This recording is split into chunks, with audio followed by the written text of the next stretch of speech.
Good early morning, peoples. It is Wednesday morning. All right. So we got a few things. I've got Roundhill for you.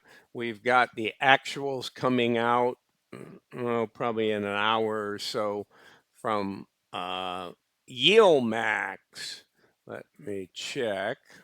Oh, actually, they just came out, so I'll follow up this one with their data. All right, guys. So let's get into Roundhill. XDTE. They announced 19 cents. So I think I saw a commentary by someone, I forget where I saw it, that said there were 2 week delay in Roundhills and a week delay. I don't know. It may have been Defiance, and the fact that you saw it lower. Remember when Memorial Day we had a 4 day week?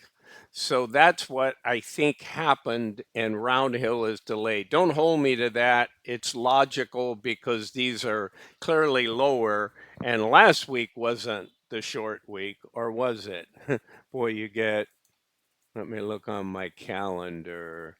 No, because.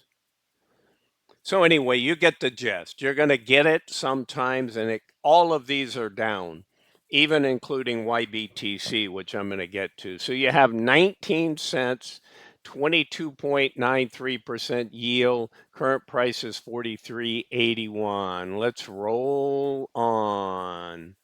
So the next one you want to see is Qdte. Whoops, did I copy that?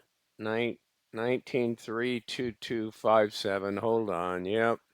Even I can recognize those. It should be Qdte should be the 14. All right, guys. Fixed.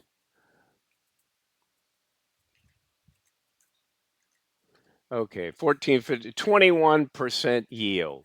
Okay.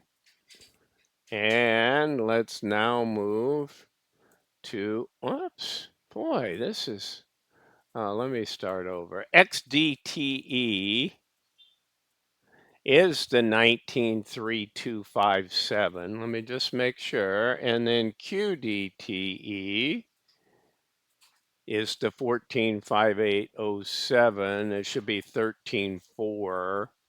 Yeah. Okay. So those are the three. Let's go through them one more time. 19 cents, 22% yield on XDTE, Roundhill's S&P 500 weekly. The NASDAQ 100 paid 0.145, still getting close to that 22% yield because it's a cheaper ETF in the pricing. Similar yield.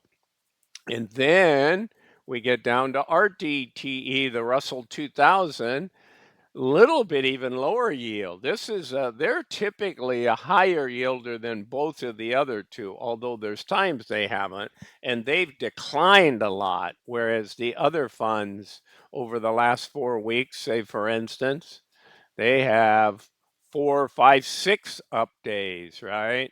And so did the well, two up weeks.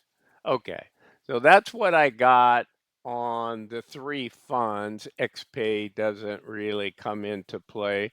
Let's do the summary and then I'll do YBTC. All right, so here's our summary data. We see all the divvies up to date summarized. We have current pricing pulled from the other sheet. We have inception pricing. I know sometimes you guys say, oh, I DCA'd in, I got it lower, I bought it this, I got it.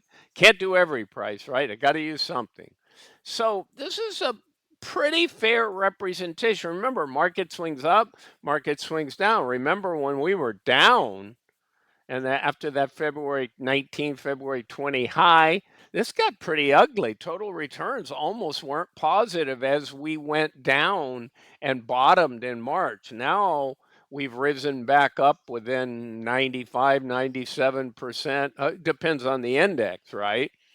The Qdte there is close. I don't know about the S&P. I don't have the chart visually in my head at the moment.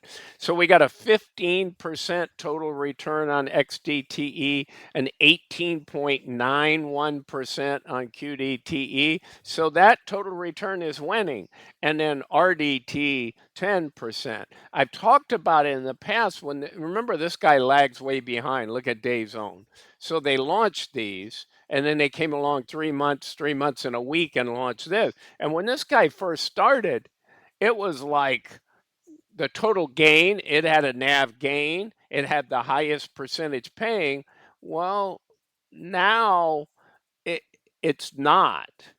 Okay, not on the annualized and not even on the divvy return, right? So I do a straight dividend return. Well, these guys are 5 days over, so they shrink a tiny bit. This one gets amped up. It goes from a 25 actual over 274 days to a projected 3353 if it's annualized. So over here, here's your loss though, right? This comes into play. You had the biggest loss still in RDTE. But you know that's something that I can see investors. You're getting weekly pay, so you get the money quickly. You know, you get an 18.91% total return. But again, what are these things made up of? They're made up of ups and down cycles in these indexes, and you want to harvest yield, right? You want to, harvest that yield, baby. So not a problem. That's straightforward. Let's go do YBTC.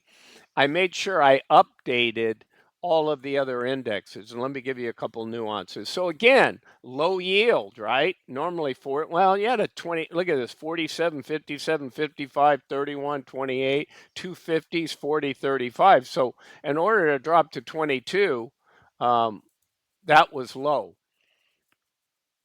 Went down. Whoops, sorry, I don't have a conditional code on there. I need to fix that. All right. So I what I did on Ybit, now that Ybit has just announced, I didn't go get it, but before I said, they don't have their June yet. It'll be another hour or two. So I just went in and plugged in, let's see, I have no idea what my forecast was. I plugged in 70 cents. So it's not going to be a big deal one way or the other because it's hanging down. It was only 2% with total return without this current yield. And it really wasn't fair because YBTC had theirs. And unfair to BTCI, they have not yet got their June distribution in here. So the winner is the index, we know, right? The IBIT index. It pays no income. So YBTC continues to perform 44.74. Remember, they all have different dates here.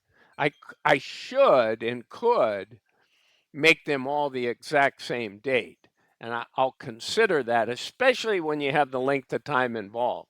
I mean, I could make them all 237. That would be fair to BTCI. And it's still long enough term to compare them all. So that's a thought going forward. Let me know your thoughts in the comments. And there's probably some more that I should have in here, to be honest. But I wanted to have something in here. So I just did a video on BTC, right? And on those. So I can go look for my video. And you guys gave me one or two new ones. One that I didn't know about, and then one that just started up, BCCC, I think, that I don't even know if they paid yet. So kudos on that. I'll fix it over here, but really it's not intended to be a complete, but I love to show comparisons to you guys. So, all right, guys, I'm going to let you go, and I'm going to make the video right now on the YieldMax actuals. All right, guys, this is Bruce with Targeted Wealth Creation. I'm not a financial advisor. This is not financial advice. Bye for now.